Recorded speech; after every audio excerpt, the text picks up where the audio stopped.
sa unang Thessalonica chapter 5 verse 1 to 11 na pinamagatan ni Pastor She na The Day of the Lord. So malapit na po ang muling pagbabalik ng ating Panginoon. Kikita natin na nagbigay ng senyales ang Panginoon, palatandaan ng kanyang muling pagparito at ng katapusan ng mundo.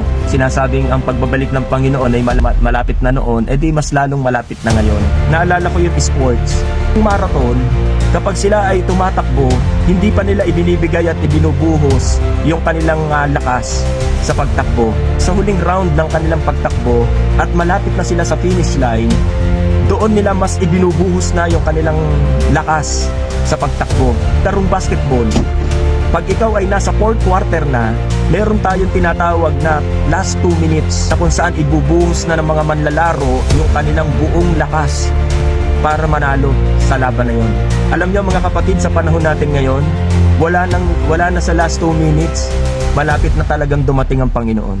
Kailangan, kagaya ng isang manlalaro, pag nalalaman niya na malapit nang matapos ang laro, mas lalo niyang ibinibigay ang buong lakas niya para manalo. So tayo bilang mga Kristiyano, yamang nakikita na natin na malapit nang bumalik ang Panginoon. Kung ikaw ay humahayo na, humayo ka pa. Kung ikaw ay naglilingkod na sa Panginoon, mas lalo ka nang maglingkod sa Panginoon sapagkat malapit na ang pagbabalik ng Panginoon. Ayun po ba?